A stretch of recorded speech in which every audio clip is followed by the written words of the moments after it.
I'm Chloe Johnson and welcome to this Fresh Business Thinking webinar, the fourth in our Business COVID-19 series. Coronavirus is continuing to be a challenge for small businesses and entrepreneurs across the UK.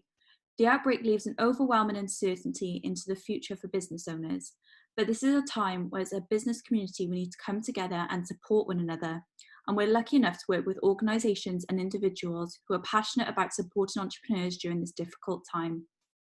One of those is our speaker today, John Stapleton, founder of New Covent Garden Soup Co and Little Dish. With 30 years experience in establishing and growing successful consumer-led businesses in both the UK and the US, John now actively manages an investor non-executive director portfolio, contributing value-added business growth knowledge, guidance and mentoring to business owners. Today, John will be discussing the importance of both planning for a crisis and on developing a competitive advantage for life after this crisis blows over. John will be talking for around 40 minutes and then we'll have some time for a Q&A. If you do have any questions for John, leave them in the Q&A function on your screen and we'll do our best to get to them later on in the session. That's all from me for now, and I'll pass over to you, John. Thank you so much, Chloe, for that introduction. That's wonderful. Right. I'm sitting here at home, like probably everybody else in the world right now. So I'm just going to test this share screen. Which I'm going to do is I'm going to open up my screen first to say hello to everybody. So here is me. Hopefully you can see me. More importantly, I'm going to share in a moment a series of slides, not that many, and they'll be available afterwards. But hopefully, more importantly, what I'm going to say. But I'm going to just use 10 or so slides to anchor the different points that I want to make today regarding this particular topic. So let's go and have a go at that. So let's just share the screen and you should be able to see my, there we go. And let's see if I can get this here and turn it on fully. So what we've got is, there we go. So there is a start slide. So I'm going to talk about business readiness in the world that we're in right now, in the context of COVID-19, more particular context of the business disruption that's been caused pretty much to every business that I imagine, certainly in the UK, Europe, across the world at the moment. And we're all living through this right now. It's a very hot topic. We're figuring it out as we go along. I've been asked to put together, some of my thoughts for this particular webinar, and I've chosen three, which I think not only fit the context of this particular crisis, the COVID-19 crisis, but probably fit any crisis that you care to mention, fit any particular problem or situation regarding your industry, your business, your category. Never have we, I don't think, had to face a problem like this where it affects the entire globe in a business context, obviously in a personal context too. But hopefully these 3 points are going to resonate with you guys, and you'll go away with some thoughts, maybe some activities, and maybe some next steps. Very simply, there are these 3 areas, and they're pretty obvious when you look at it. First of all, you say look after your staff, conserve your cash, and then look at your strategy. In terms of timing, look after your staff. It's something that you need to do immediately. And I guess given the timing, we were looking at putting this webinar together about 10 days ago or maybe even 2 weeks ago, but when this all kicked off, and I'm sure a lot of you have done this already. So I'm going to run through this pretty quickly because I think people are pretty well briefed of what the issues are with your staff. Your staff is your most valuable asset, and at this particular time, probably your most vulnerable asset. So something you need to do straight away. That's why I put immediate down there. Conserve cash is almost as urgent, but it's an issue which you need to, in terms of your business continuity, look at in the short to medium term, and I'll talk a little bit about that. And then a strategy. Most businesses have a strategy, whether you know it or not. You've got a strategy of some form. It might be 100 pages long and well thought through with lots of detail, or it might be something you've got in your head. But either way, you're going to have to revisit it and look at it in the context of what's happening to the world and to your industry, your category, and your business now. So that's a little bit further out, but get going now so that we're in a good, strong position for, in effect, to hit the ground running when we come out of this. The curve has been flattened and we're coming at the end, returning to some degree of normality. So this is probably what it's like for a lot of people right now. trying to work from home. Maybe not everybody is sitting right now watching this seminar in their boxer shorts, or maybe not everybody is sitting with 2 kids hanging out of them or more, but I'm sure some of you are. I leave it to guess whether I am or not. But the point about it is look after your staff.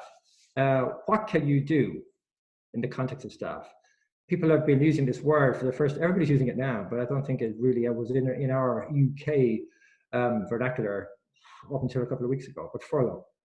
So the government has introduced this coronavirus job retention scheme, whereby they pay 80% of the salary of staff members that have been put on furlough. They're not being laid off, but they're not working at it. They've been put on furlough to come back at a point when the business can afford them again. This is up to a maximum of £2,500 per calendar month. And during this time, there are some strict requirements and rules, if you like. They can't work for their employee. They can't work for their employer. They can be involved now and again with meetings and touching base and making sure they're in contact with people, but only if they agree to it. They probably have to have an out of office and have their emails automatically forwarded to somebody else on the team that is working. And it's really important to abide by these rules because, and it's really tempting to try and, we're all entrepreneurs, I guess, or, young, smaller businesses, we find ways to make things work despite everything. But it's important to play by the rules here because, you could be liable in the future for not having done things properly, either from the HMRC or somebody decides to tell her how it really was later on because things have changed. And so you want to be on the right side of this. But basically, there's a lot of flexibility there to allow you to save some cash because the government will pay 80% of the salary of those put on furlough. The employer can also decide to fund the extra 20% so that the employee is being made whole. Doesn't have to, but can. And it's initially been set up for the next 3 months. So the Chancellor's Exchequer has arranged. So I think we're almost 2 months in, 2 weeks in by now. And it's 3 weeks at a time. So it's quite flexible. You can put somebody on furlough and take them off again, bring them back for a week if you wanted to, put them on furlough again if you wanted, or put somebody else on furlough in their place, or you can move things around. Interestingly, the employee can work for another business at the same time, but only if it was their second job, if you like, only if it would not have been at the same time as working for your business type of thing. So there's, there are some opportunities there to work a second job. However, it's unlikely that will be the case because, of course, everybody's confined to home. They can partake in training while this is going on. Great opportunity to actually do that, perhaps. But there's no commission or no bonuses being wrapped up in this payment. It's 80% of whatever the salary was prior to is being paid by the government. I spent a bit longer on that one because it's the obvious one. People can obviously take holidays, paid holidays, eat into their holidays, or people can take unpaid leave. You might think that's a weird one. Why would somebody do that if they can be furloughed? I guess they could if they wanted to go and, I don't know, write a book or do something different. It's probably the least likely option right now.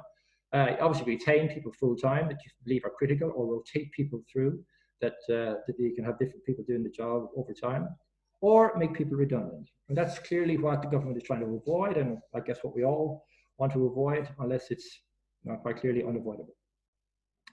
So, what else can we say about staff? I think the point right here is if you're making any of these decisions, it's really important to do it in the best interest of both your staff and your business. And there's got to be a compromise somewhere. It really has. It's never going to be ideal for everybody. I guess what you should do is look at your staff. If you're a small business, maybe you got 5 or 10 staff. Larger, clearly many more, and it's more involved trying to figure out who is so-called critical, at least for this interim stage or this period of time, who might become critical later, depending how things work out.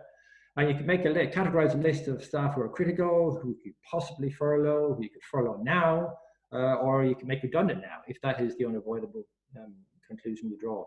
But it is quite flexible. Like I say, you can do 3 weeks at a time and come back and then stay off furlough if you wanted. Interestingly, look, some of the businesses I've been involved with have been looking at, well, the people really we should furlough are the highest paid staff, is what businesses say. And I get that. Clearly, you get 80% of a higher salary being paid. But that's not always the sensible approach in terms of what critical skills those particular staff members have. Directors furlough is quite an interesting one. If you're a director of a business, you could furlough yourself interestingly. But you're also got fiduciary duties. You've got duties as a director which you need to carry through. So there's a bit of a grey area there in terms of you can kind of sort of, be careful, work while you're being furloughed from your own business. But you've got to be really careful here that you're not gilding the lily and just try to save money while at the same time really work 100 hours a week. But there is a flexibility there. Really important here to demonstrate leadership in terms of your team and consider the mental health implications of people who are been now 2 weeks, 3 weeks working from home, isolated, not being part of the social structure of a business. Everybody's different. You've heard of the different analysis: green, red, blue. Red is maybe outgoing, sociable, and maybe some people need more social contact than you do yourself, and it's difficult to maybe always understand this, but you need to think about this, that being isolated for a day, a week, a month is a nightmare for lots of people, never mind not being able to contribute the way that they usually are, getting to grips with new technology. So demonstrate leadership, communicate and engage with your staff. Develop a plan with very clear objectives on a daily basis. Break it down into bite-sized chunks and have meetings with your staff that are still working for you, and also those that are furloughed. Have check-ins, have a bit of a social chat about things. Keep people involved. Keep people in contact with each other. So I think the issue here is to provide protection and provide leadership and to provide direction, even when you can't see them and meet them as frequently as you would have done. Be flexible, provide workarounds. It may be that people have kids and they can't really do that much because schools are closed still during the day, but maybe when the kids are gone to bed after 8 o'clock, they can do more work then and catch up. And so have a flexible approach to just get the stuff done, as opposed to having to have it done between 9 and 5. Not that relevant anymore. And communication. Communication is key, always has been key, but in this time, in this particular scenario, I think you need to outreach more than ever. I don't use this app myself, but there is an app called LearnAmp, LEARNAMP.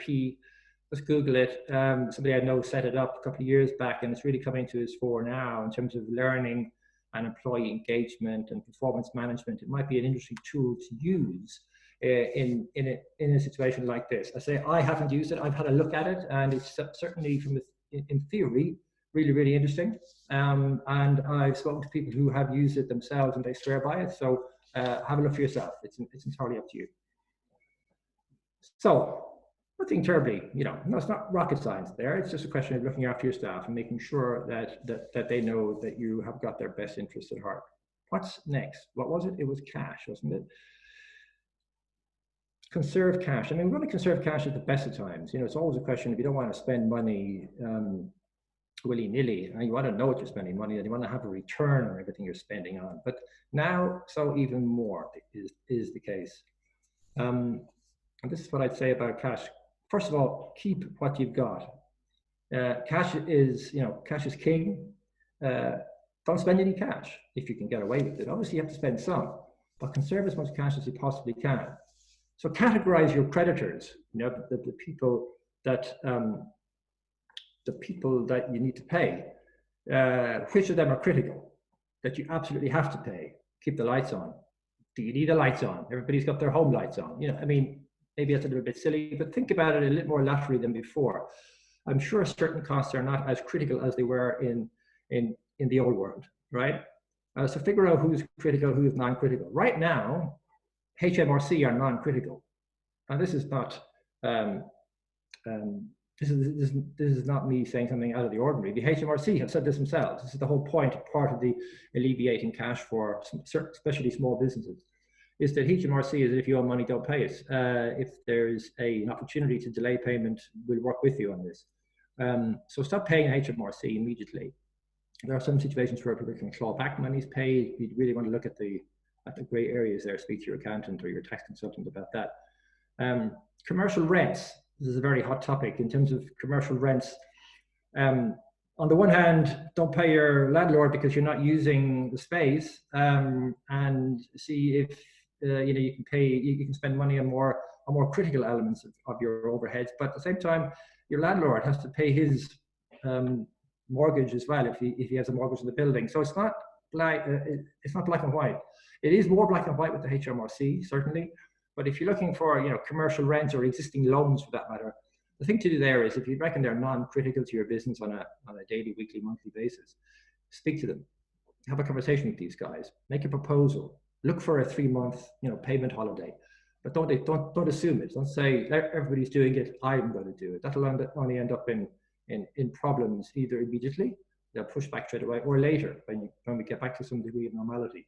So communicate. Say you want a payment holiday, demonstrate that you will pay this back, arrange a payment scheme, whether it's you pay it the following 6 months or you pay the following 12 months.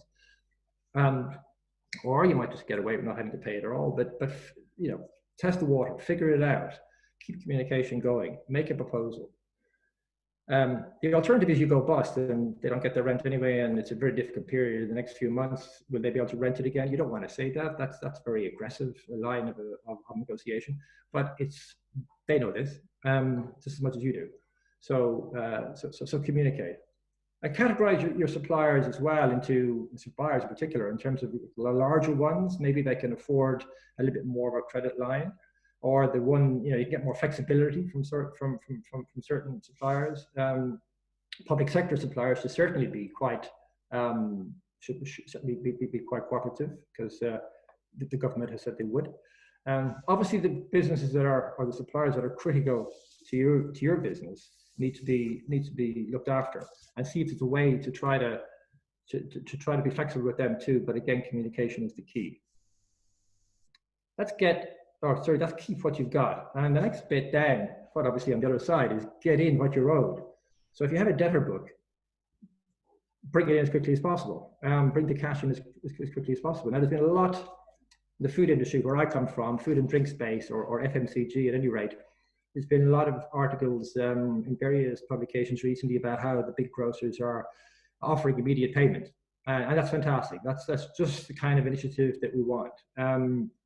There's a bit of another side to that coin, of course, in that a lot of the large retailers are not necessarily placing small brands and small suppliers on their priority list right now. So they may be paying on time, but if they're not ordering very much because they're focusing on toilet paper and essentials and tinned tomatoes and dried pasta, and you're selling a snack or a chilled product or a drink or one of those disrupting challenger brands which has emerged in the last 3, 4, 5, 8 years, you might find that you can't get hold of a buyer, you can't make any plans, they're not placing any orders, and even if they are, it's sitting in a depot because they're overwhelmed at store level. Your product isn't getting on the shelf.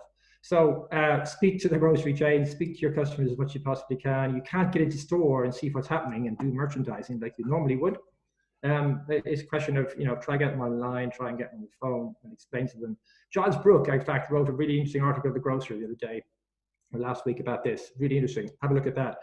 And he has pleaded with the grocer chain, with the grocery retail chains to, not turn their back on small brands, because they are the lifeblood of innovation in the future. Having said all of that, then, if there are difficulties in terms of who your normal supply base is, then try to find a way to pivot away from them if you possibly can. It's really difficult to do this overnight, don't get me wrong. If you got 100% or 80% or whatever highly exposed amount of business with the retail trade, you can't then switch all that into online straight away. You can't switch only a piece of it.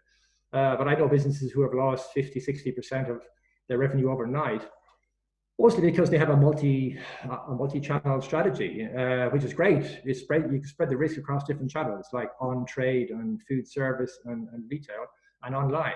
And of course, on trade is dead and food service is pretty much dead. There's only a few exceptions really, but they're still open with takeaways and stuff. Retail is bombing ahead, but again, maybe not for the small guys. Online is a refuge that a lot of businesses are moving into. It's not straightforward. Amazon, Ocado are having difficulties. Amazon, your own website, clearly ways to get products to consumers who can't find it if it's not on the shelf. Maybe build that as much as you possibly can. It'll take a while to click through. But I know a business is doing, on average, £10,000 revenue per month over the last 6 months on average, and in March had already done 20,000, and that was the 15th of March. And then, as this crisis deepened, you can imagine what the second half of March was like. So push more business online if you can, and go direct to consumer. Maybe go in partnership with a direct to consumer business that knows it better than you do, so you're not building from the ground up, building from scratch. I think really it's a question of being agile and looking for new sources of revenue, which is the third point. If you have a multi-channel strategy, of course, move into that if you can. Try to find ways that you can work with alternative routes to market. There's a business I worked with recently that we're developing a range of chilled vegan ready meals, and they are looking to work with all plants who are clearly frozen ready meals and slightly competitive in some way, but obviously, you know, in days like these, there are opportunities to work with closely associated brands to you. And then once you've kind of figured out as much as you possibly can to make some changes, keep the money you've got and get in the money you owed, is run a cash flow forecast. And I know a lot of business owners just, you know, freeze when they hear this, because that's something that the accountant does for them, and they hate it. But this is your lifeblood. This is your steering wheel that's going to steer you out of this problem. If you don't know how much cash you got and where how the cash is going to last and where more cash is going to come from over the next 3, 4, 6 months, then you're going to be really difficulty as you work through this. So run through new scenarios. Run through scenarios which is like, assume a 3-month disruption due to COVID-19, a 6-month, a 9-month. And what does disruption look like? Disruption as we know it is like lockdown that we have right now. Could we be locked down even more? I guess in theory we could. Look at Milan and northern Italy. I guess the question of if and when, well, when we'll have these restrictions lifted. It's unlikely to be, you know, on day 1 or day 0 or ground zero. It's likely to be staggered over a period of time. Like one of the last things that's likely to happen is, you know, we'll all be going to football matches again, and that might not be till September or maybe later, or we might not be flying very far until August, September, October. I don't know, of course, but it's likely that will be at the back end of this staggered recovery. And what will happen sooner would be people will be allowed to go back to work, when maybe schools will be the first thing that opens again.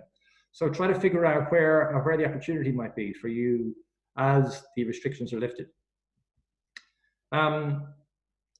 And then, yeah, look at ways that you can to mitigate these particular cash flow scenarios that you've got. And look at bad debts, by the way. It's likely as well that if you've got a lot of smaller businesses who are your customers, they may not survive. You know, the hospitality industry and the restaurant industry is on its knees. Some would say it was on its knees before this, with high rents and all sorts of economic pressures.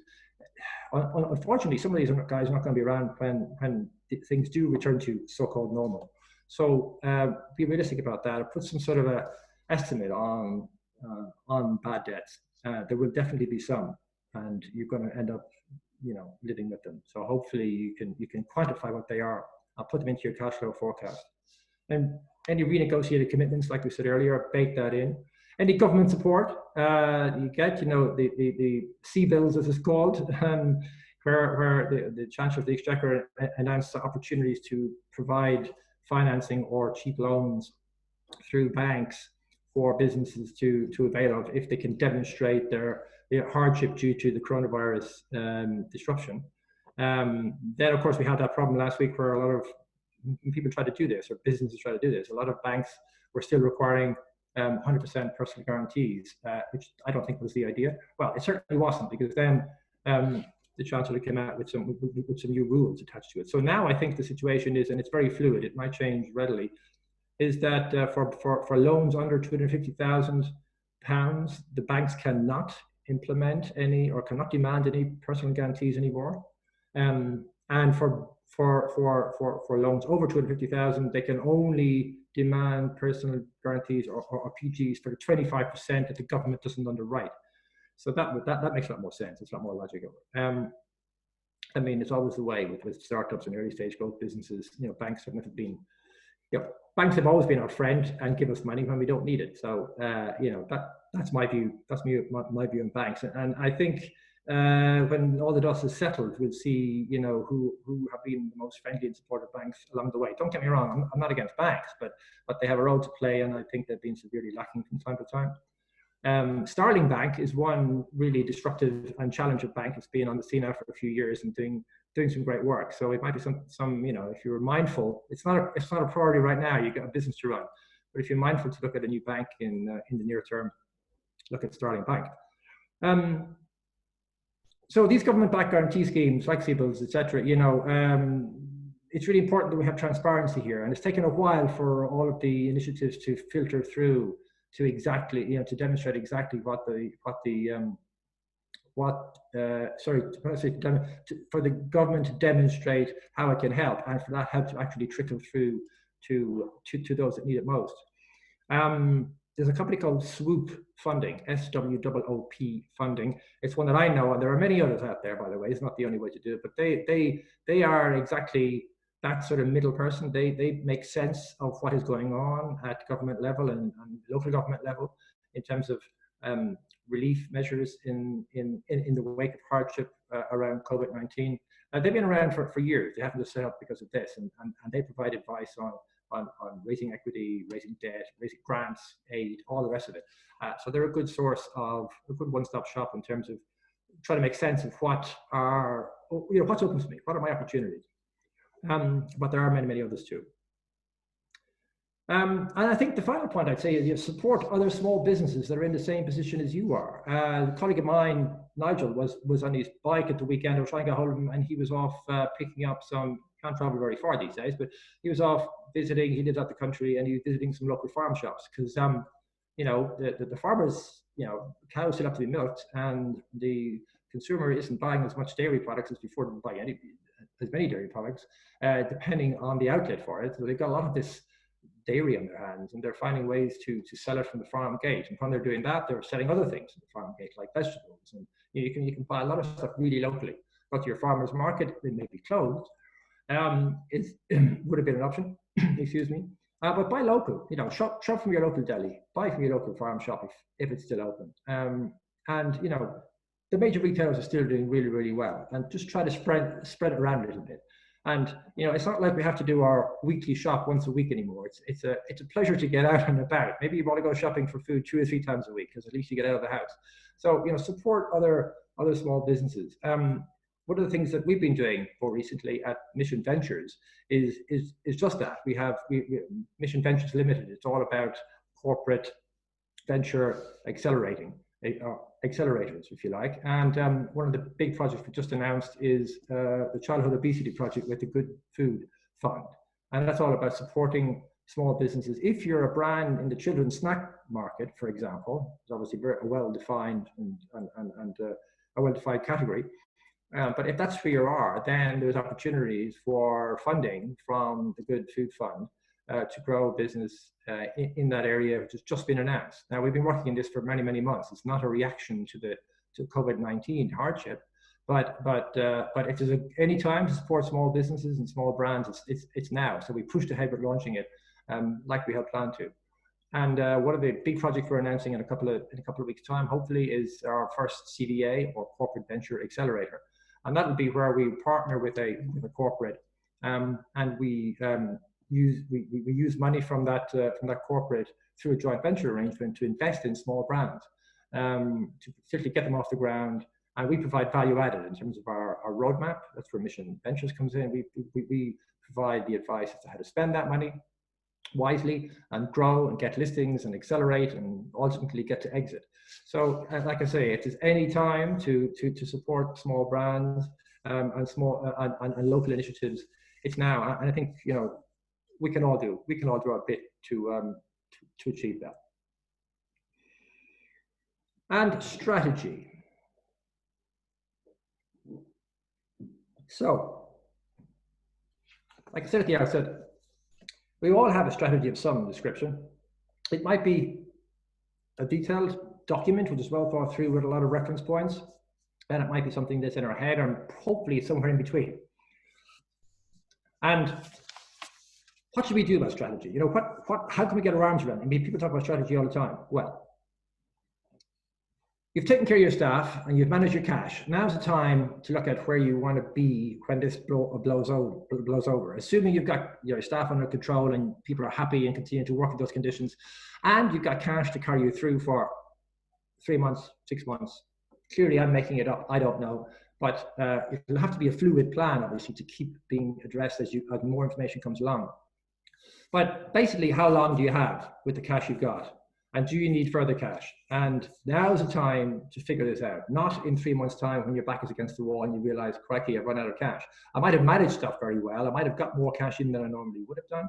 I might have spent less cash than I would if I normally, in normal life, but I haven't been keeping track of it, and I don't know how long it's lasted me, and I'm suddenly up against it. And that's not the time to go looking for cash. You might say now is not the time to look looking for cash. Who's going to give you cash? Well, you'd be surprised. You know, you'd be surprised. There's always a home for a good idea. And if you have a good strategy and a good business, despite what's going on right now, then people will be willing to listen to you. Don't forget, everybody's in the same boat. It's not like you've got a bad idea or have had a bad piece of bad luck with a retailer, or you've lost an account, or the harvest hasn't worked in your particular industry. Or it's all across the board. Every single business in every single industry in every single country, give or take, is being affected by this. So basically evaluate your options and do it now. And maybe swoop funding as an example. And there are many others could help you figure all that out. But really what you want to do then is physically where you are right now and look at where you're going to go in the next couple of months and evaluate your risks. So we talked a little bit about, the revenue streams have just disappeared off the face of the cliff. Pubs are closed, restaurants are closed, and nobody can buy your stuff in a retailer because it's not on the shelf for various reasons. So evaluate those risks and figure out where you can see that turn in the road. And I mentioned earlier, talking about bad debts, make sure that you've allocated for bad debts, and those guys who are just not going to make it, we'll leave you with that debt, and you'll never get that back. There'll be a whole raft of court proceedings and all the rest of it coming out of this. So I wouldn't be banking on getting 10 pence in the pound or anything for a long time. So write that off. Look at somewhere between your best case and your worst case scenario, and then plan for that. And then identify your opportunities. And by that I mean, can you pivot? Like I said earlier, can you push more into a different direction, in a different channel in terms of your revenue streams? Can you reduce your overhead significantly? We talked at the outset about making staff redundant. Sure, that's in many cases with this outsourcing model that many of us follow in terms of small brands. The largest cost is our staff. But you really want to cut into the bone, or cut to the bone maybe is advisable, but cutting into the bone clearly limits your ability to grow later and get back on track. And I want to talk about that in a moment in terms of strategy. And then working capital. Where are you with working capital? When you do eventually want to build stock to launch again, what are the lead times? What are the minimum order quantities? Can you negotiate them? And what can you, how much cash, or what can you convert into cash? Typically stock that you're trying to sell to pay for your next batch that you want to manufacture. So in terms of uncertainty, there's a lot of well, let me not just go there yet. I think I'll just hold on that guy for a moment, Billy Connolly. But I think entrepreneurs, generally speaking, find a competitive advantage in uncertainty, right? And I think that's something that entrepreneurs are known for. Yeah, basically, we're known for uprooting trees and crashing through walls and being a disruptor. And I think when you look at it in that context, adversity and by the way, I used to say during the Brexit preparation, none of us have seen anything like the adversity that Brexit brings us, because it's so unknown. And is it going to happen? Not going to happen? What is it going to look like? Nobody knew that that would be put so much in the shadow of something new that was going to happen, which would be global in its context. So now we're looking at something even more all-encompassing. But we do things in a different way. We are disruptors. We are challengers. So adversity is normal, if you like. We're really consciously putting ourselves in the way of adversity. We're constantly pushing ourselves in harm's way to a certain extent. We're not taking the path mostly traveled. We're taking the path least traveled. So my view, or my attitude, and my advice is a lot of the time is to embrace adversity. A lot of time, the more adversity comes along your way, the more you're onto a good thing, if you like.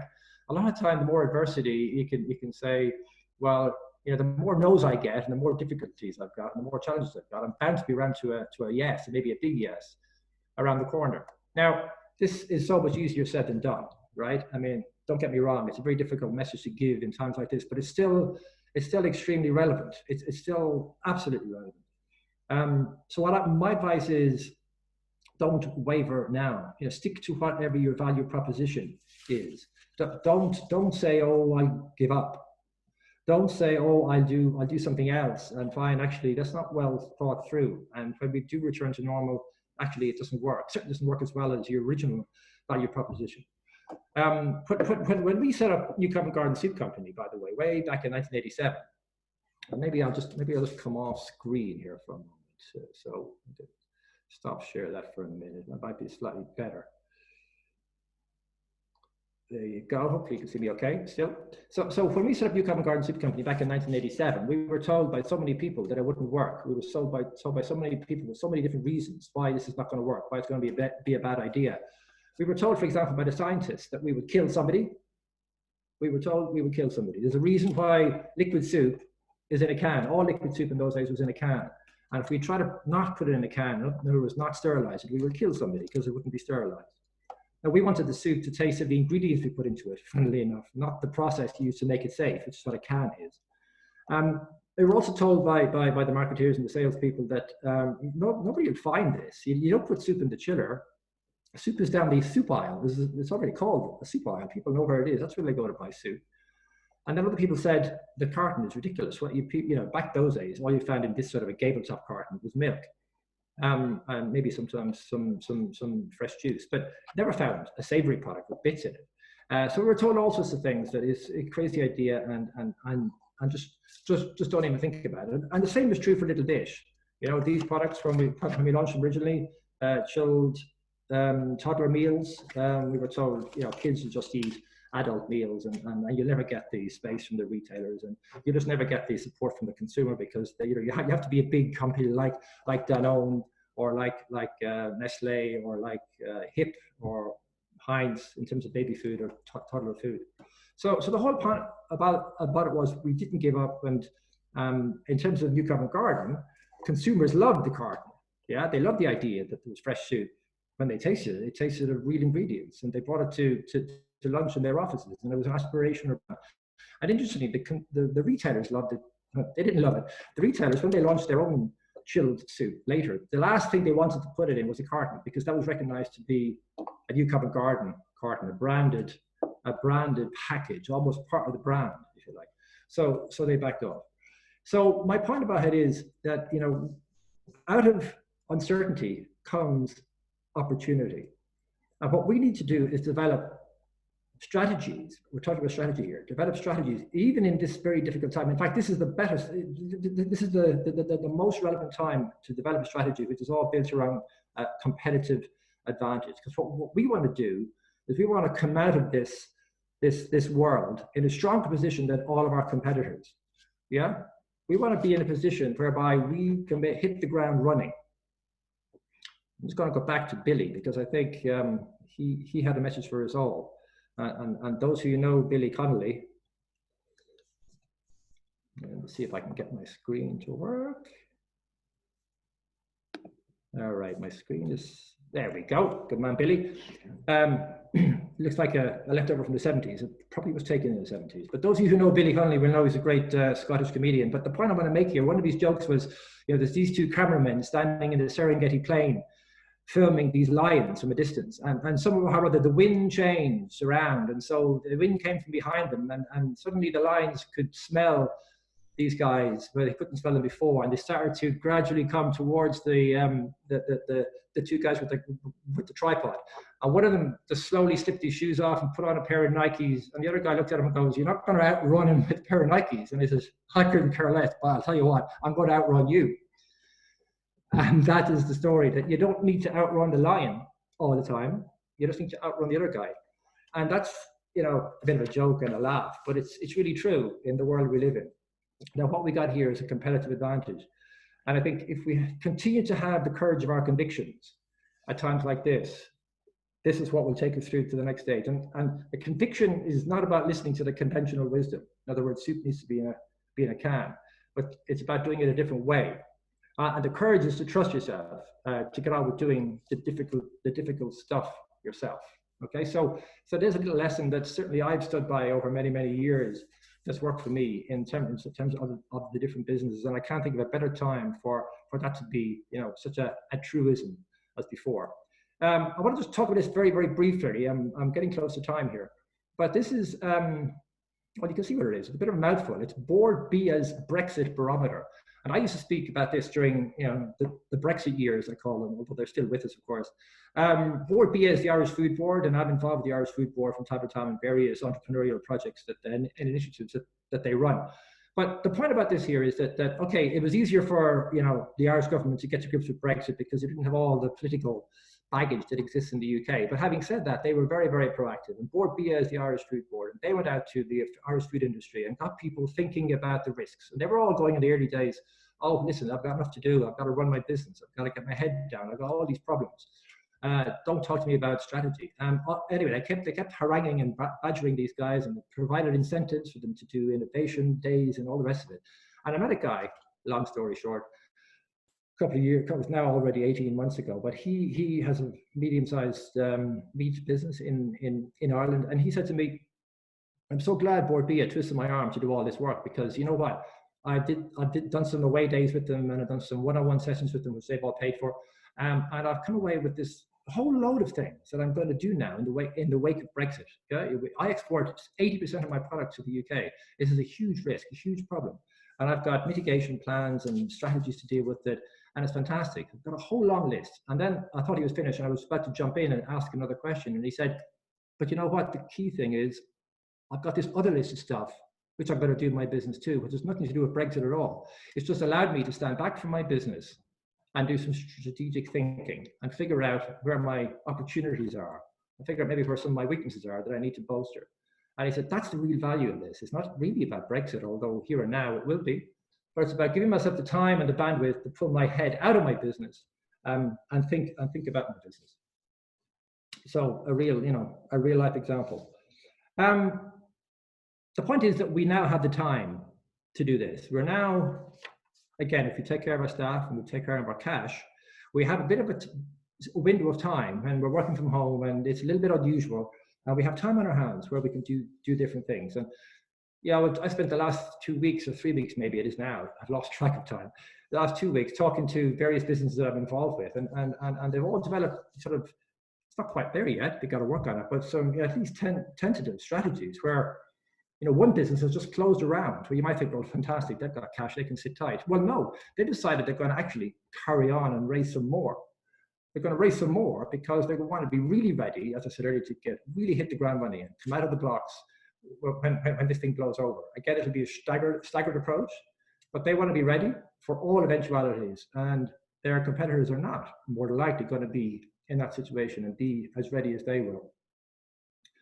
And there's other businesses as well that be looking at other dynamic, other markets. So they're very strong in the UK and Ireland and Germany and some European countries. What they've been looking at is China and Singapore and South Korea to a lesser extent, because these are the countries that are coming out of this before the rest of us. We're going to be living with this for a few more months. These countries they have an ambient product, so they can do that. It's not a chilled product or even a frozen product. But the point about it is they're looking at markets which they can reach, develop the contacts, develop their business relationships, and pivot into different geographical markets, which they probably wouldn't have thought about before. And there's other business, the third one, that they were about to raise in the spring. They're the opposites of the first guys I mentioned. So you might think they're up against it. When they're quite low on cash, but they are absolutely looking at a pivot to take their business in a different direction and go much more digital to try and protect the loss that they've had. They're not as exposed as many other brands that I work with in terms of how much revenue has fallen off a cliff, but they have lost 20, 30, 40, 20, 30, 35%. And they're trying to counter that by going digital. So the point is, there are lots of different ways to approach this. Deal with your staff, deal with your cash, because if you don't do with those two, you won't have an opportunity to develop a strategy which will take you out of this. And this is one of my favorite Irish, you can tell I'm Irish, but one of my favorite Irish poems. He said, if we winter this one out, we can summer anywhere. It's a bit of an Irishism, turning a kind of a noun into a verb, but you know what I mean? It's like, if we can winter this one out, we can summer anywhere. So there is light at the end of the tunnel. We don't know how long it's going to be. It's probably not even a glimmer yet, but we have to get into the mindset of preparing for summering anywhere. So guys, I'll leave you with that thought, and we're going to have some Q&A. I think Chloe is going to take that over now. Thank you very much, John. That was really informative and filled with some great advice for our audience. So let's have a look at some of the questions we've had in from the live chat. Camilla has asked, if I furlough an employee and then realise I don't need them, do I have to contractually re-employ them, or can I make them redundant after the furlough period? Good question, and I think I know the answer to this one. I'm not an expert on these things, so you want to double check, but I believe you can make employees, it's very flexible. If it was designed the way that things change, or you change your mind, or you come up with new information, you can make your employee redundant at any point during that process. All of the usual terms and conditions apply. The employee's rights are not affected in any way, of course. You still got to go through the procedures and all that goes with that, whether they need to be paid in a redundancy scenario, etc. But yes, it does have the flexibility baked into it that you can change your mind, or you can take account of new information and do that exactly. Great. Hannah has asked, coronavirus has changed the way most businesses now function. By the end of the year, do you think this will revert to pre-COVID-19 methods or continue to evolve afterwards? I wish I knew. I mean, I don't have a crystal ball, but my best guess is we will return to normal. It's going to be a different type of normality than it was before. Yeah, I mean, you don't need to look very far. Literally from wherever you are right now, your own living room or your study or whatever. We're all using Zoom, or we're all using some degree of video conferencing, whereas before, many people didn't at all. I did quite a bit actually, but it's because I live overseas. But it's kind of, people are buying stuff online they didn't buy before. People are working out at home. They've signed up to yoga sessions. There's a whole bunch of things that we wouldn't have dreamt of before. And I think there's going to be some degree of stickability with all of that. Now, to what extent, I don't know. But I think there is a new economy coming after this one. It'll take a while to recover. So the new economy will be made up of a whole bunch of different dynamic inferences which have come out of the period that we've had to live through lockdown.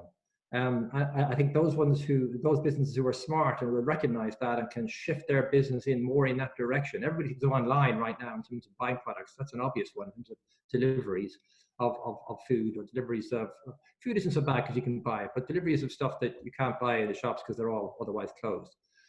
So I think the new normal will be a different one, and the smart operators will be the ones who can define what that will look like and be ready when the floodgates open to capture that market. Okay, the next one is from Mike. Mike has asked, any reason why you recommend Starling Bank? Also, is there a way we can find out more about the CVA program? Yes, Starling Bank. I mean, I've met some of the people there, and they're excellent people. So I mean, that's always a good start. We work with people, we live with people, we sell to and from people. We're very personable.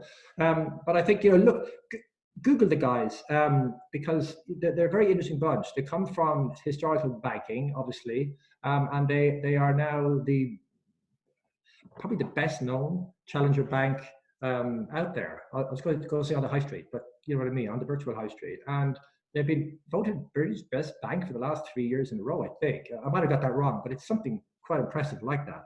And they think like we do. They think like entrepreneurs. They think, they suffer the same sort of issues as we have to suffer and go through. And they're very agile, and they know what the consumer wants or the customer wants in their case. So, I think they have a number of products available that suit entrepreneurs better and small businesses better than traditional banks do. You heard me talking earlier about traditional banks. Listen, I bank with a traditional bank myself.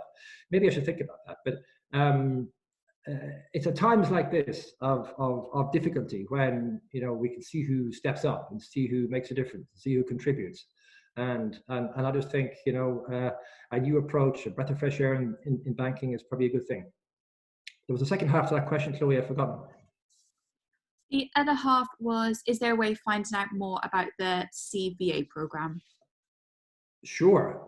I would love to be able to tell you all about it now and spend the next 20 minutes. Unfortunately, because of coronavirus implications and difficulties, we have to push it back by a few weeks. But it's a very exciting initiative. Let me just explain it very quickly again. It's all about, you know, Mission Ventures sets up a joint venture with a corporate. So let's say a large UK food brand, and they put money into this joint venture, and then we distributed on behalf of both of us, invested, into 5 or 6 brands that will be operating or plan to operate, could be startups or early stage growth businesses, in the same space that the corporate does, or in adjacent spaces, in adjacent categories where the corporate could conceivably expand into with their brand.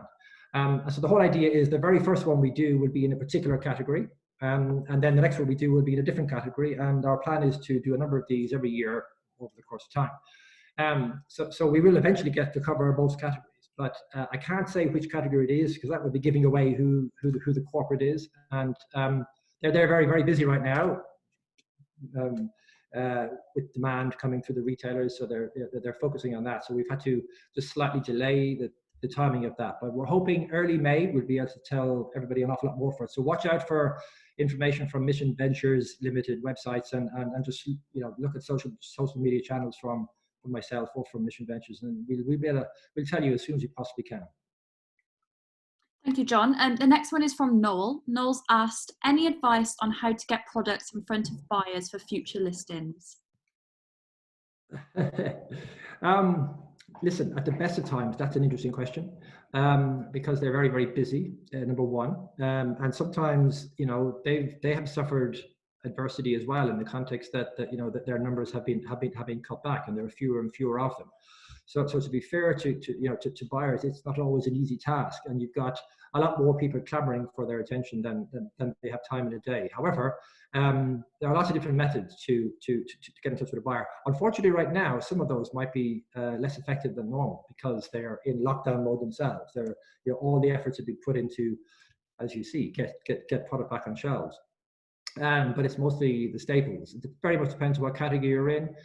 At the end of the day, if you have a good value proposition, I mentioned this during my talk earlier, you know, if you have a good, you know, like we believed we had a good value proposition for fresh soup way back when fresh soup didn't exist, stick with it. It's a question of getting in onto the buyer's radar. You can do that through a number of different ways traditionally, and again, some of them may be less reliable now because they have less bandwidth, but just got to keep being obstinate and emailing and calling and emailing and calling. There's a very good channel through which you can use Jason at Bread and Jam. They have a really, really nice program. They have an event. Hopefully the event will still take place where we are now, but it's not till October, so I guess we'll get away with it. They have an event where they have lots of the smaller retailers, I guess, come along, but also more recently some of the larger ones too. And you can run a competition, and the top 10 or whatever it is, top 20, get a chance to pitch, like it's an elevator pitch to various buyers who attend.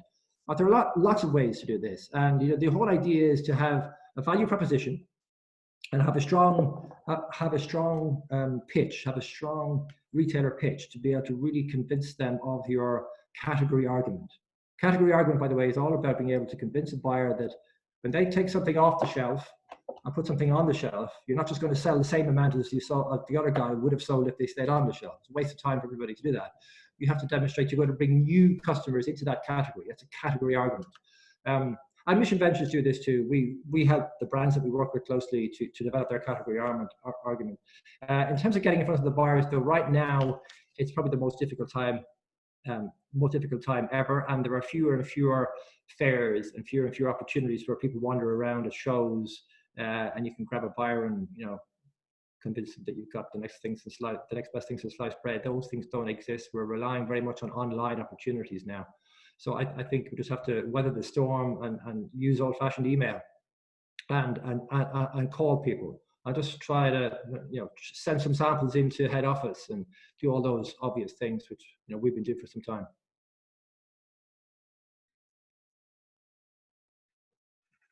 Okay, the next question, there's no name linked to it. It says, will our customers trust supplies coming from China? Wow.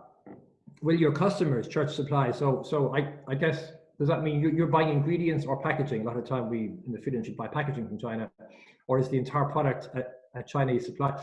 Not, I'm thinking about it. I'm not sure if it really matters. I mean, I think whether it's a fully Chinese product or a Chinese component in the product. To me, look, the coronavirus doesn't pass through food. I mean, there's been some talk about it passing on food surfaces, but that's just any other surface.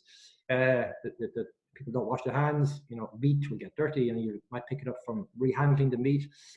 That's not foodborne disease. That's a surface issue. So food, if it's a food product or if it's a packaging issue, then the virus doesn't live very, very long on certain surfaces. Cardboard, not really. The issue with the virus is person to person, or originally it was animal to person, but it's really person to person. So I don't think China's a long way away. Not that it has anything to do with it. I think they make a lot of good products, cheaply. I think people have been looking for alternative supply when the coronavirus outbreak originally took place, and China was in lockdown. But then suddenly, guess what? Europe was in lockdown. So they're coming back to life now. I really don't think so. I can't see what the argument would be, and if somebody explained the argument to me, I'd have a good attempt at arguing it back, because unless it's a second wave, which is I guess likely next winter, if we don't get a vaccine before then. But they've demonstrated, having given the problem to us, they've demonstrated they've handled it a lot better from a lockdown perspective than a lot of European countries have, and certainly than the States now seems to be. So all in all, I'm thinking out loud here, I can't think of any reason why Chinese supplies should not be trusted. No. And we'll just do one last one. It's from Hugo. Hugo's asked, I'm launching a drinks business using nettles as the core ingredient in our drinks. My issue is the nettles are seasonal. Do I produce limited numbers and risk running out of stock and wait until next year to produce bigger quantities? Or do I inject cash this summer and try and produce larger quantities as to avoid running out of stock? Interesting question. I would only inject cash if I've got a clear sight of where the revenue is going to come from, irrespective of the nettles or the supply side of things. I know people have the problem with minimum order quantities, especially in the drinks industry.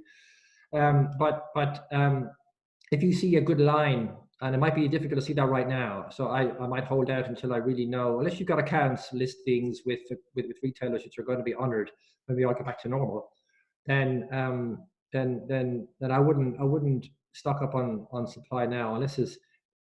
I guess one of the questions is, what's the shelf life? Is there a long shelf life? Is it I didn't quite catch. Is it a fresh nettle extract or whatever? If it is, then I'd hold off. I think the issue is really trying to find a supply that is good quality, that you can buy in staggered amounts would be ideal from a working capital point of view. I mean, if you're a typical startup business and you're a typical early stage growth business, you need to raise money, and the exciting thing to spend money on when you raise it is on growing your revenue. In other words, distribution and, call it marketing. I hate that word, but communicating with the consumer, building a brand. That's the exciting thing to spend money on. The less exciting thing to spend money on is stock. You obviously need stock, don't get me wrong, and with large MOQs, you just need to build a certain amount. But if there's ways to reduce your reliance on one particular source of your nettle and large quantities, then do that and focus on the other end. Focus on getting it off the shelf. So you may have to pay a little bit more per unit now in terms of unit cost for your whatever it is of nettle flavor or nettle extract now, and I think that's probably a sensible thing to do if you can't have a line of sight to how you're going to sell all this. And secondly, you really want to be spending the money you raise, assuming you're raising money, on getting it off the shelf, not making it. two generalizations there in response to a very specific question. So I hope I've answered it. Okay, fantastic. That's all we've got time for today. John, thank you so much for taking the time to join us. I'm sure our audience will agree that this session was incredibly beneficial for all those entrepreneurs out there battling through this current situation. If there's anything you'd like to catch up on from today's session, then we'll be sending out a replay of the webinar coming shortly. Our next webinar in the Business COVID-19 series takes place on Thursday, the 9th of April, and we'll be joined by Julia Elliott-Brown, founder of Enter the Arena, who will be talking about raising investment in challenging times. If you haven't already, you can register for this webinar at freshbusinessthinking.heysummit.com, or you can click the link in the comments. Thank you for joining us today, and goodbye.